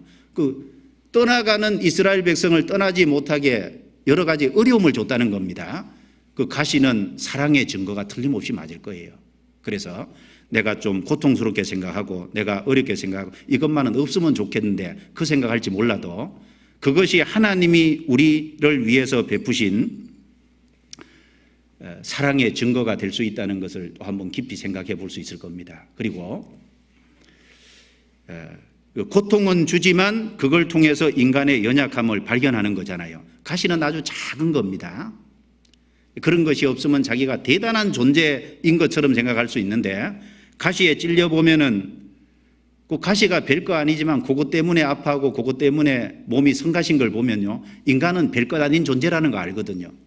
그래서 그 육체의 가시를 통해서 인간의 연약함을 하나님이 점점 더 깨닫게 하십니다. 고통은 주지만 그 고통을 통해서 인간의 연약함을 동시에 깨닫게 하고 하나님을 의지하게 만드는 그런 수단이 될 겁니다. 바울에게도 그 육체의 가시를 주셨습니다. 그리고 그것을 여기 사단의 사자다 이렇게 말했는데 사단의 사자, 왜 이것을 사단의 사자라고 했을까? 바울의 육체에 고통을 주는 건데 그게 사단의 사자라고 했습니다. 그것은 잘못하면 그것이 사단이 사용하는 이용물이 될 수 있기 때문에 말씀하셨을 겁니다. 우리 삶에 오는 어떤 고통과 고난 자체가 그것으로 내 연약함을 알고 주님을 의지하고 주님을 가까이 하는 계기가 되고 그것으로 우리 삶을 단련시키고 주님 앞에 섰을 때 더 영광스럽게 만드는 좋은 쪽으로 그것이 사용될 수 있는가 하면은 육체의 질병을 가질 때 그 육체의 질병이 잘못하면요 하나님과 원망에 하나님 앞에 원망과 불평할 수 있는 것이 될 수 있잖아요. 잘못하면 그것이 하나님을 어떤 사람에게서는 떠나게 만드는 것이 될 수도 있습니다. 그런 의미에서 사단이 사용하는 이용물이 될 수 있기 때문에 사단의 사자라고 했을 겁니다. 그래서 우리에게 오는 고난과 고통이 주님을 가까이 해주고 의지하게 만드는 것도 동시에 그것을 제대로 사용하지 않으면은 사단이 그걸 통해서 이제 그 사람을 하나님을 점점 떠나게 만들고 하나님 앞에 원망과 불평할 수 있게 만드는 수단으로 사용할 수 있기 때문에 그렇습니다. 그리고 바울에게 이 육체 예를 들면 안질이라든가 이런 시험하는 것이 있었다 그러면 이것이 바울이 전도하는 과정 속에서 다른 사람들에게 혐오감을 줄 수 있는 거고 혹 그것 때문에 복음을 듣고 복음을 받는데 장애가 될 수도 있잖아요. 그런 의미에서 이 사단이 이용할 수 있는 것도 될 수 있기 때문에 사단의 사자다 그렇게 말했을 수도 있을 겁니다. 그래서 어쨌든 그 인생에게 오는 고난과 고통 이런 것 자체가 선용될 수도 있지만 악용될 수 있게 하는 그런 사용될 수 있다는 것에 대해서는 우리가 깊이 생각하고 그럴수록 어려운 가운데일수록 주님을 더욱 의지해야 되겠습니다. 바울은 이 육체의 가시를 이제 하나님이 주셨는데 그럴 때 바울의 반응은 8절에 나와 있죠. 8절 같이 읽어보겠습니다. 이것이 내게서 떠나기 위하여 내가 3번 주께 간구하였더니, 고난과 고통을 통해서 주님에게 무릎을 꿇을 수 있다면은 참 그것이 축복이라고 할 수 있을 겁니다. 기도는 고난받는 자의 피난처다 그런 말이 있습니다. 바울 사도는 자기에게 있는 어떤 문제든지 간에 주님과 연관시켜서 주님 앞에 항상 나갔다는 것을 생각할 수 있습니다.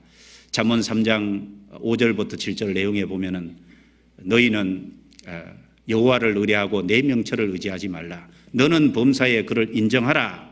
그리하면 내 길을 지도하시리라 라고 하셨는데, 바울은 이 육체의 가시를 제거해 주기를 하나님께 간절히 기도를 했습니다. 이 바울의 기도 속에서 우리가 조금 몇 가지 생각해 보면은, 주께 간구하였더니 이 말씀을 통해서 바울의 기도는 예수님께 한 기도였다 먼저 생각해 볼 수 있습니다. 우리가 하나님께 기도하고 주님께 기도하죠. 그래서 주님, 하나님 이렇게 기도를 받는 대상을 하나님에게도 두고 주님에게 뒀는데, 예수님은 하나님이시니까 우리 마음에 그게 전혀 문제가 안 되잖아요. 여기 바울도 주께 기도하였더니 예수님께 기도했습니다. 이것은 예수님이 신성을 가지셨다는 분명한 증거고, 우리가 주님께 기도해도 전혀 문제가 되지 않잖아요. 그리고 예수님은 이 땅에 친히 오셔서 우리의 육체 연약한 것을 다 체험하신 분이잖아요. 예수님이 이 땅에 오신 건 사단의 일을 멸하러 오셨고, 그리고 예수님은 모든 것을 체휼하셨기 때문에 우리가 고난 속에 있을 때 주님께 나아가면은 주님은 우리를 친히 도우실 수 있습니다. 그래서 바울은 주님께 특별히 기도했습니다. 그리고 여기 바울이 주님께 기도했을 뿐 아니라 이 기도가 예수님이 하나님에게 드린 기도의 모습을 그대로 본받고 있죠. 몇 번 했어요? 3번 했습니다. 예수님도 겟세마네 동산에서 기도를 몇 번 했습니까? 십자가를 앞에 두고 딱 3번 했습니다. 여기 바울도 3번 했다고 되어 있습니다. 그렇다고 우리가 꼭 3번 해야 된다는 얘기는 아닙니다. 그 예수님의 기도의 모습을 본받고 있습니다. 그리고 예수님은 땀방울이 핏방울이 되도록 간절히 기도했는데, 거기에는 못 미치더라도 바울도 여기 간구했다고 되어 있습니다.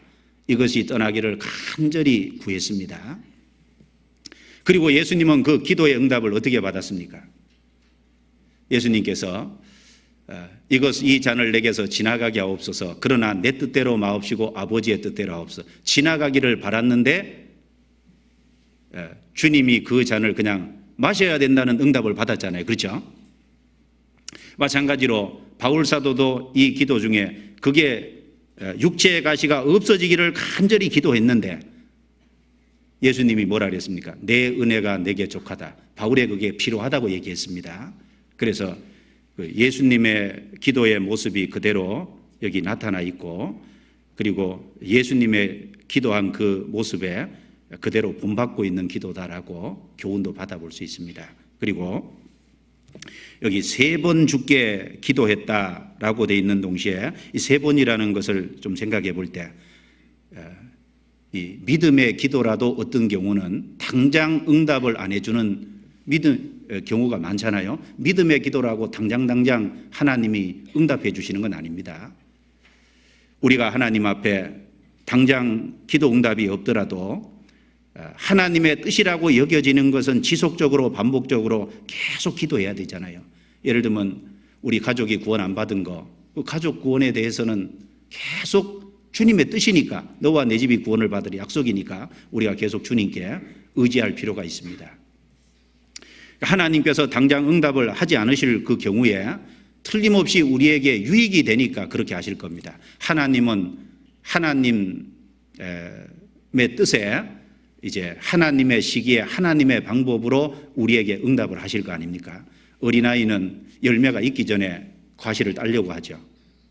그런 것처럼 우리는 기도해놓고 금방 모든 것이 이루어지기를 바라는데 하나님은 우리의 손을 물리시고 잠시 보류하시는 경우가 많이 있지 않습니까?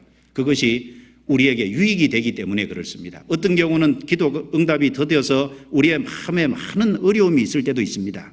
그러나 하나님도 그것이 유익이 되니까 기다리시고 기도 응답을 해주실 그것을 들어주실 때를 하나님이 찾고 계실 겁니다. 하나님 편에서 가장 좋은 시기에 가장 좋은 방법으로, 그리고 내가 기도한 그대로가 아니라 응답을 다르게 해줄 수도 있잖아요. 꼭 그것이 이루어져야 기도 응답이 아니고 다른 방법으로 주실 수도 있습니다. 여기 바울 사도에게도 그걸 육체의 가시를 치워주지 않았죠. 하나님이 그게 족하다고 말씀하셨습니다.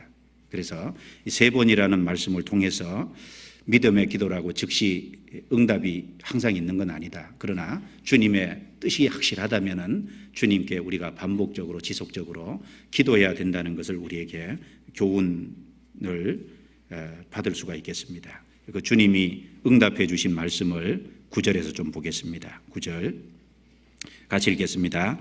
내게 이르시기를 내 은혜가 내게 족하도다. 이는 내 능력이 약한 데서 온전하여 짐이라 하신지라. 거기까지만요.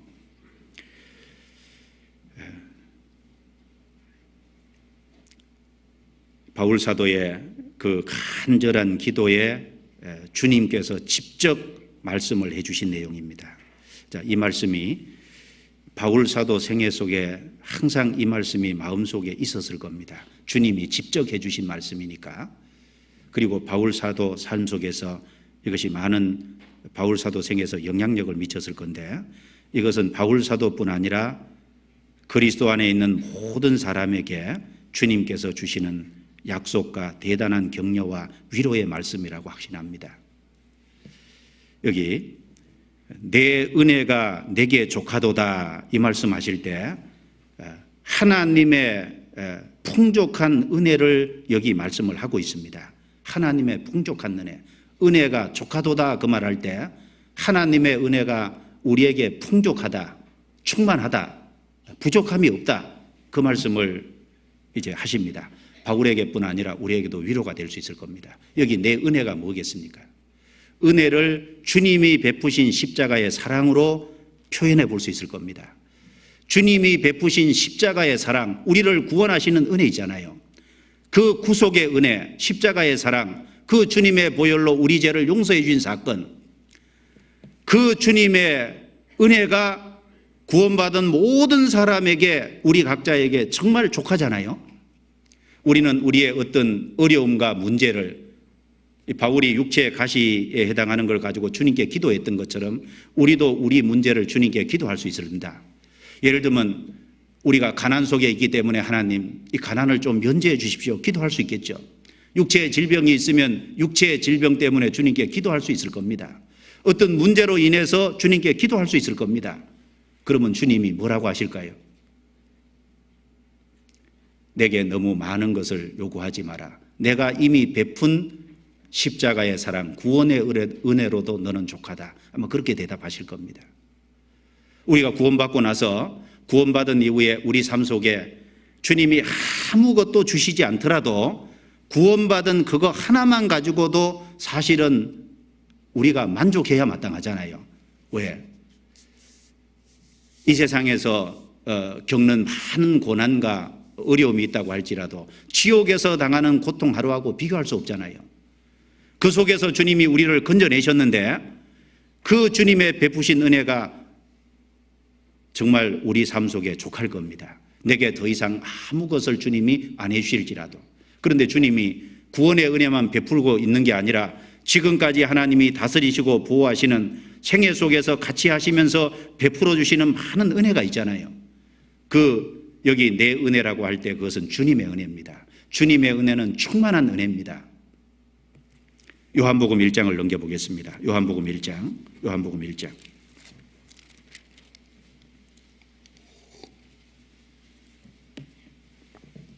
요한복음 1장 14절입니다. 14절 같이 읽겠습니다. 말씀이 육신이 되어 우리 가운데 거하심에 우리가 그 영광을 보니 아버지 독생자의 영광이요 은혜와 진리가 충만하더라. 16절을 또 같이 읽겠습니다. 우리가 다 그의 충만한 데서 받으니 은혜 위에 은혜로라. 내 은혜라고 할 때 그 은혜는 주님의 은혜입니다. 은혜와 진리가 충만하더라. 예수님은 은혜와 진리가 충만하신 분이고 그 은혜와 진리가 충만하신 그것이 우리에게 주시려고 그러신 거잖아요. 그래서 우리가 다 그의 충만한 데서 받으니 은혜 위에 은혜로라. 우리가 돌아보면 구원의 은혜도 받았고 구원받고 지금 몇 년을 살아왔든지 주님께서 보호해 주시고 인도해 주시는 생활 속에서 함께 하시는 많은 것들을 도움을 잊고 살았습니다. 그 도움을 잊고 살았기 때문에 내 은혜가 내게 족하다. 족하다는 말은 항상 족하다는 말입니다. 다른 말로 지금 족하다는 말이거든요. 바울이 육체의 가시가 있는 그 상태로 족하다는 얘기거든요. 우리가 혹 가난이 있더라도 주님께 받은 은혜를 생각하면 족하다고 얘기할 수 있을 겁니다. 우리에게 혹 질병이 있어도 주님께 받은 은혜를 생각하면 족하다고 얘기할 수 있을 겁니다. 지금 족한 거거든요. 그리고 우리에게 어떤 고난과 역경과 핍박과 환난과 여러 가지 것들이 있어도 주님의 십자가의 은혜를 깊이 생각하고 주님께 지금까지 받은 은혜를 생각한다면 내 은혜가 내게 족하다고 한 것처럼 족하다는 것이 틀림없이 맞을 겁니다. 족한 건데 항상 족합니다. 바울이 40에 하나 감한 매를 5번 맞을 그때도 족했고 주님의 은혜가 옥에 갇혔을 때 그때도 주님의 은혜가 족했고 그리고 3번 태장으로 맞을 그때도 족했고 바울이 어떤 위험 속에 있을 그때도 주님의 은혜는 항상 풍족했습니다. 부족하지 않았습니다. 우리 삶에도 마찬가지일 겁니다. 우리 삶에도 주님이 베푸신 그 은혜를 생각하면은 우리 삶에 어떤 환경과 여건과 처지와 이런 것에 있을지라도 내 은혜가 내게 족하다. 주님은 우리에게 그렇게 말씀할 겁니다. 항상 족한 게 맞을 거거든요. 그리고 이 족하다는 것을요, 이제 평안할 때 족하다는 것을 생각하는 건 누구나 할 수 있을 겁니다. 그런데 정말 어려움과 고난 속에서 주님의 은혜가 족하다. 주님이 내게 베푸신 이 상태로 내가 주님이 그것이 베푸신 것이라면 족하다고 하는 그것은 믿음이 있어야 가능할 겁니다. 맞죠? 평안할 때 족하다고 생각하는 건 누구나 할 수 있습니다. 그러나 정말 어려움과 고난과 역경 속에서 어떤 환경 속에서도 주님의 은혜가 내게 족하다고 그렇게 받아들일 수 있으려면 그 믿음 있는 사람만 가능한 얘기잖아요. 바울의 어떤 형편 속에서도 주님의 은혜는 항상 좋겠던 것처럼 우리에게도 마찬가지일 겁니다. 한번 돌아보십시오. 부족한 게 있습니까? 내 은혜가 내게 족하다. 저는 이 말씀을 계속 몇 번이고 되뇌어 봤습니다. 되뇌고 되뇌마다 마음속에 큰 위로가 됐습니다. 그렇다. 주님의 은혜가 내게 족하다. 바울은 그 말을 들을 때 큰 위로와 격려를 느꼈을 겁니다. 우리도 그 말씀을 읽을 때 마음속에 생각하고 묵상할 때 그래 정말 족하다. 마음속에 큰 위로와 우리에게도 격려가 되는 것이 틀림없습니다. 그리고 족하다고 할 적에 이 족한 앞에 어떤 형편에서 족하다, 어떤 조건에서 족하다 그런 얘기가 앞에 수식어가 안 붙었잖아요. 그러면 이제 족하다는 말 자체가 앞에 수식어가 없으니까 어떤 상황에서나 족하다 그 말이거든요. 앞에다가 어떤 상황에서나 족하다 그렇게 너 읽어도 맞을 거예요. 내 은혜가 내게 어떤 상황에서나 족하다는 말이거든요. 몇 가지 예를 들어본다면은 주님의 은혜는 우리를 붙들어 주기에 충만하고 족하잖아요. 우리가 신앙생활을 해가는데 우리를 주님의 은혜가 붙들어 주기에 족하잖아요. 다른 데서 얻을 필요 없죠. 주님의 은혜가 우리를 붙들어 주기에 풍족한 겁니다. 그럴 뿐 아니라 주님의 은혜가 우리의 영혼을 강건케 하고 우리의 영혼을 든든히 하는데 족하잖아요. 그리고 주님의 은혜가 우리가 고난받는 속에서 위로하기에 충분하잖아요. 주님의 은혜가 우리가 고난받는 속에서 주님의 위로로 만족하지 않습니까? 족할 겁니다. 그리고 우리가 생활 속에 당하는 고통이 있다면 그 고통을 하나님이 우리의 유익이 되도록 바꾸시기에 족합니다. 모든 것이 합력하여 선을 이루느니라 그 말씀처럼 우리에게는 당장 고통이 되고 고난이 돼서 우리에게는 불행이라고 생각하는 것도 모든 것을 합력해서 주님의 선을 이루시잖아요. 주님께서 합력해서 선을 이루어 가십니다. 고통과 고난을 우리의 유익이 되게끔 하기에 충분합니다. 주님의 은혜는 우리를 어떤 어려움 속에서 건져내기에 구출하기에 충분하고 우리의 삶 속에 승리하도록 하는데 충분하고 우리가 이 땅에서 천성까지 나아가는데 우리가 그 신앙의 길을 가는데 주님 앞에 다다를 때까지 주님의 은혜는 부족함이 없을 겁니다. 천성까지 다다르게 하는데 충분하겠죠. 그래서 내 은혜가 내게 어떤 상황에서든지 족하다 그렇게 읽어도 틀리지 않을 거예요. 왜? 앞에 어떤 상황이라고 안 넣었거든요. 안 넣었다는 것은 모든 상황을 얘기합니다. 왜? 우리 마음이 너무 좁아져 있으니까 그 주님의 은혜를 깊이 생각 못하니까 부족하다고 느낄 겁니다. 그러나 우리 마음이 조금 주님 앞에 열려서 주님의 은혜를 깊이 생각한다면 어떤 상황에서든지 부족하지 않다는 걸 알 겁니다. 주님의 은혜는 우리를 구원했습니다. 주님의 은혜는 오늘까지 우리가 살아오는 가운데 우리 신앙을 지켜주고 우리가 바르게 걸어갈 수 있도록 붙잡아 줬습니다. 주님의 은혜는 주님 앞에 설 때까지 우리에게 충분히 족하도록 공급될 겁니다. 틀림없을 겁니다. 그리고 내 은혜가 내게 족하다 그 말씀을 하셨는데 이것은 내 은혜는 주님이고 내게 족하다는 바울이잖아요. 자, 주님의 은혜와 내게 족하도다. 주님의 은혜가 내게 족하다 그랬는데 이것도 한번 생각해 볼 수 있겠죠. 주님께서 야, 네 속에 있는 것을 보지 마라 그 말이거든요. 우리는 자꾸 내가 갖고 있는 것을 생각하니까 부족하다고 느끼는 거예요. 맞습니까? 우리는 자꾸 자기를 보거든요. 그런데 자기를 볼 게 아니라 내 은혜가 내게 족하다고 할 적에 주님의 은혜가 강조되어 있거든요.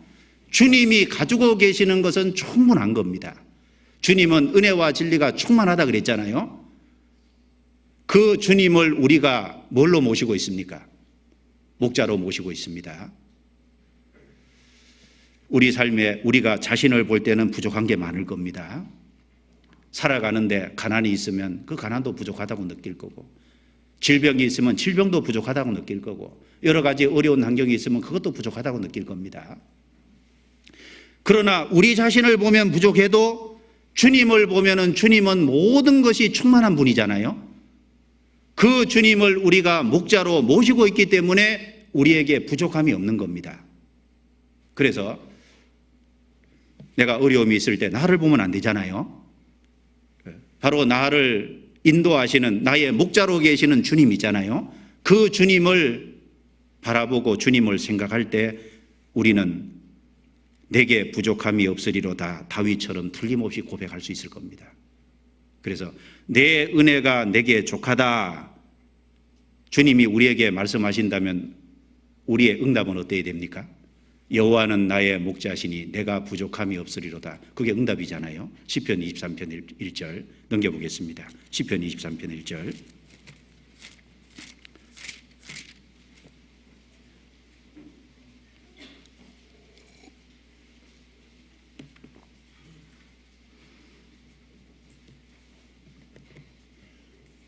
시편 23편 1절 같이 읽겠습니다. 여호와는 나의 목자시니 내가 부족함이 없으리로다. 이 말씀을 잘 보면은 내가 부자라서 부족함이 없는 게 아니죠. 내가 모든 것을 가지고 있어서 부족한 게 없는 게 아니죠. 여호와는 나의 목자로 계시기 때문에 내가 부족함이 없다고 고백할 수 있습니다. 왜? 여호와는 천지의 주제시잖아요.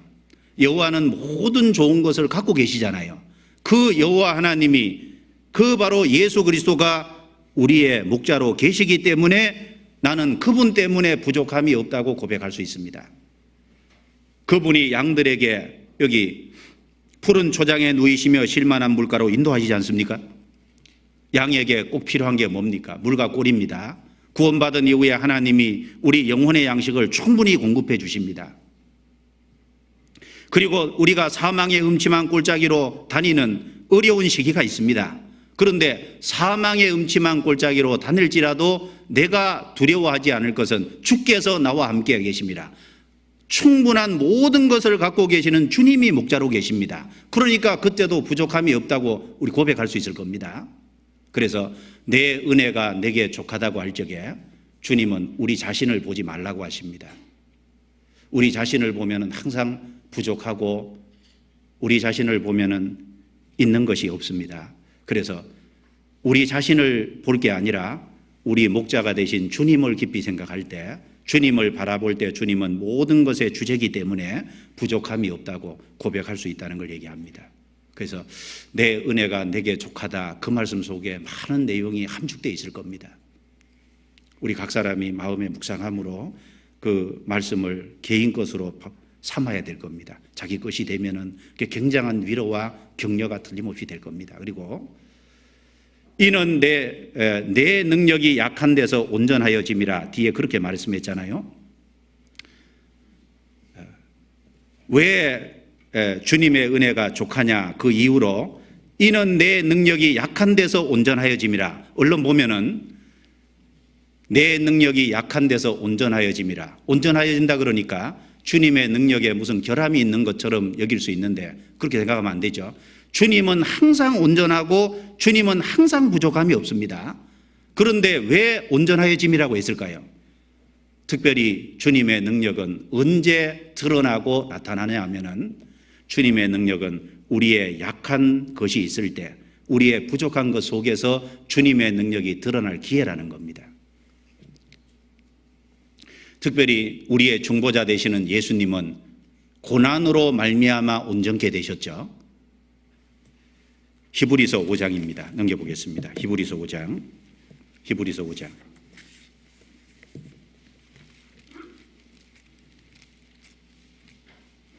히브리서 5장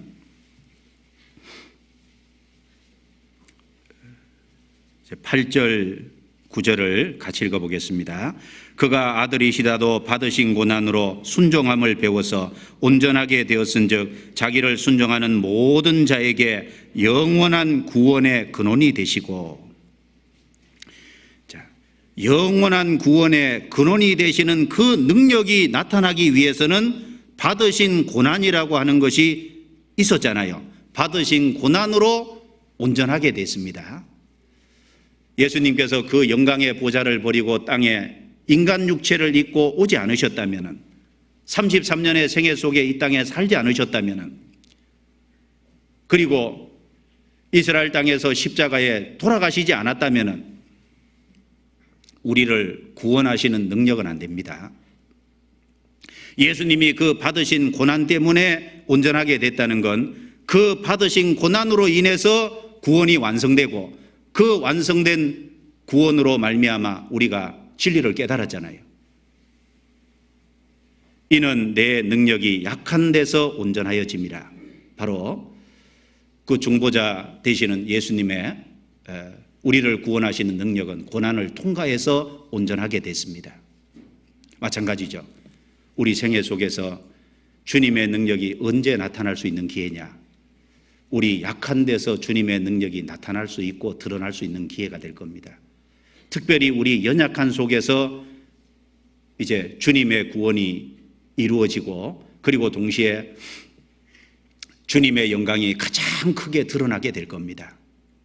우리가 아무것도 아니라고 인정하고 하나님 앞에 죄인이라는 것을 철저히 알고 낮출 때 거기에 그 사람에게 구원의 은혜가 주어지잖아요. 우리 삶 속에 우리가 연약함을 알고 우리가 아무것도 아니고 주님의 능력을 의지할 때 그때 주님이 우리 생애 속에서 주님의 능력을 나타내시잖아요. 그래서 주님의 구원의 은혜도 주님이 생애 속에서 주님의 영광을 드러내시는 것도 우리 약한 데서 주님의 능력이 드러납니다. 그런 면에서 이는 내 능력이 약한 데서 온전해집니다. 그리스도의 능력은 인간의 연약함 속에서 온전히 드러나고 그것이 완전케 됩니다. 그런 의미로 말씀을 하신 내용인데, 이제 그리스도인의 생애 속에서 그런 것을 조금 생각을 해본다면은 이제 몇 가지 좀 생각을 해볼 수 있겠죠. 이제 기드온의 32,000명의 군대가 아니라 기드온의 300명의 군대를 통해서 하나님이 미디안 군대를 이기게끔 만들어 주셨잖아요. 아무것도 아닌 작은 곳에 주님의 능력이 영광이 완전히 드러났습니다. 모세가 내가 할 수 있다고 큰 소리 칠 때가 아니라 미디안 강야로 쫓겨가서 40년 동안 양치기 목동할 때 나는 이제 아무것도 아니고 할 수 없다, 보낼 만한 자를 보내소서 그랬죠.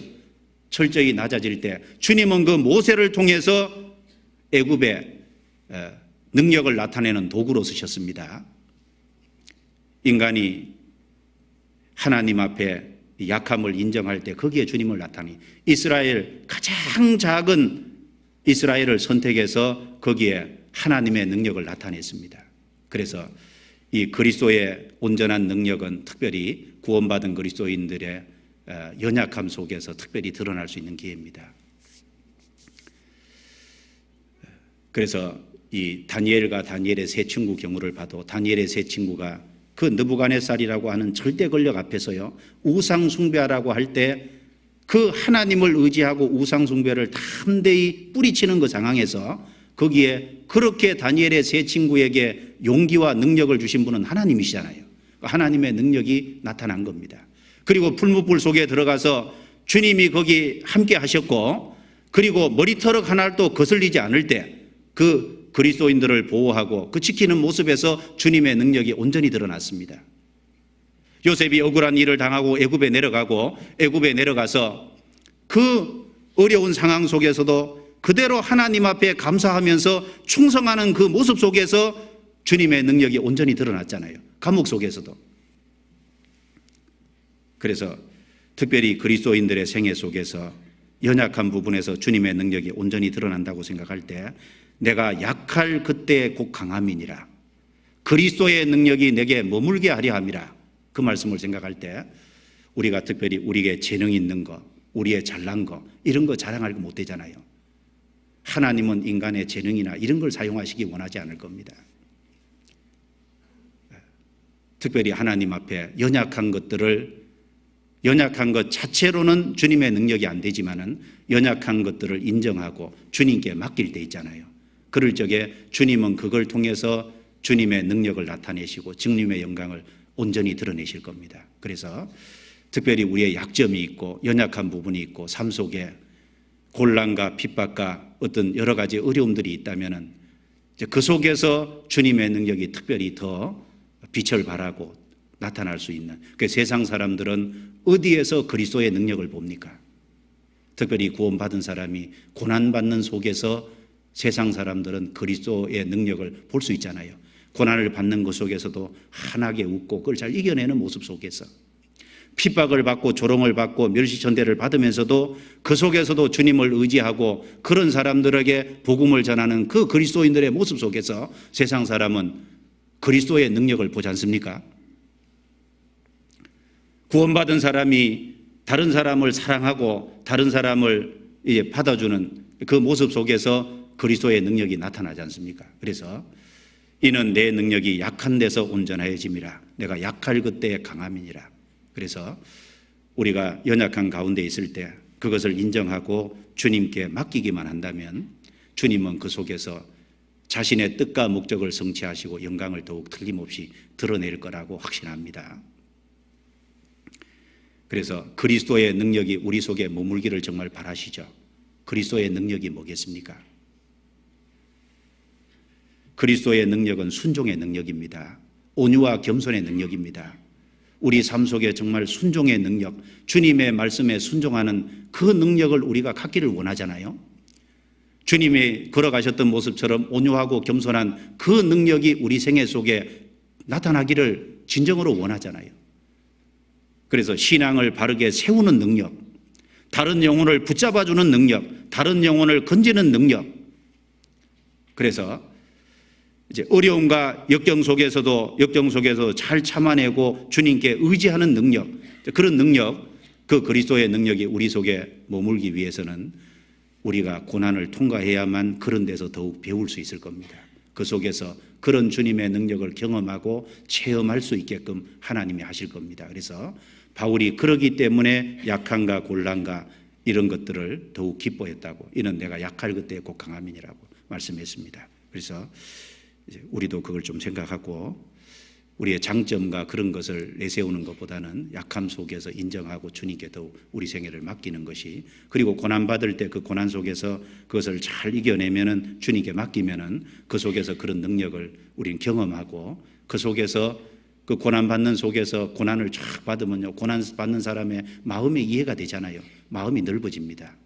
그리고 고난받는 사람의 마음도 이해가 되니까 그 사람을 건질 때 그런 사람들의 마음 상태도 더 이해하게 되고 배려하게 되고 그 사람을 배려해서 주님께로 더 건질 수 있잖아요.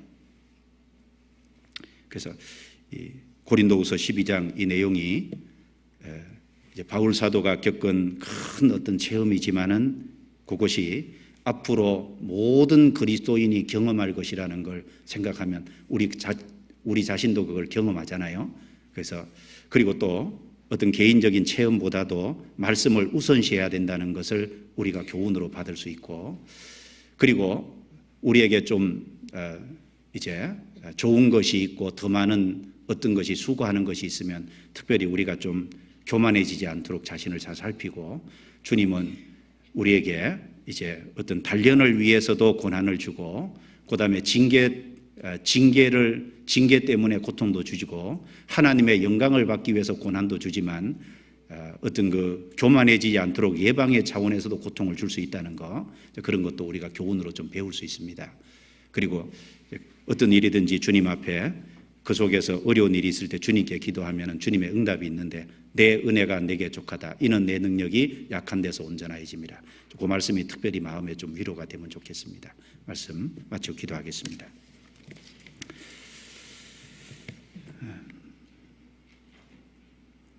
하나님 감사합니다. 아무것도 아닌 저희들을 구원해 주시고 썩지 않고 더럽지 않고 쇠하지 아니하는 영원한 기업을 우리에게 소망으로 주셔서 그 소망을 품고 이 땅에서 여러 가지 어려움을 극복하고 인내할 수 있도록 도와주신 것 감사합니다.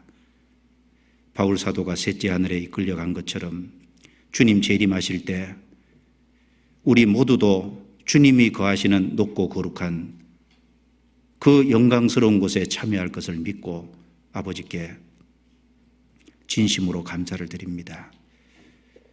우리 속에 있는 모든 것을 사용하셔서 그리스도의 영광을 더욱 나타내 주시고 우리를 주님 앞에 귀하게 사용해 주시기를 간절히 부탁을 드립니다. 주님의 은혜로서 만족하고 이 땅에 살아갈 수 있도록 우리의 마음을 붙잡아 주시고, 우리가 연약한 가운데 있을 때 우리 자신을 주님께 더욱 맡김으로 그리스도의 능력을 경험할 수 있도록 더욱 도와주시옵소서. 우리의 모든 생애를 주님께 온전히 맡기고 의탁하면서 우리를 구원해 주신 예수님 이름으로 기도드리옵니다. 아멘.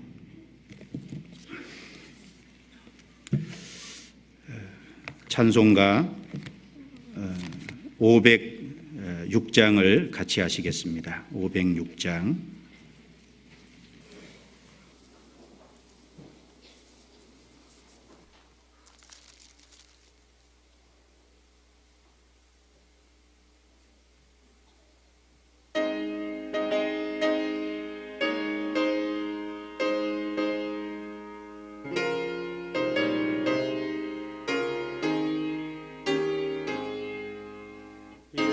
예수를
평화의 왕이 오시니 그 나라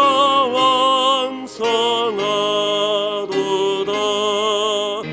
내 평생의 소원, 내 평생의 소원, 계속해 주신 사랑을 간절히 알기 원하네.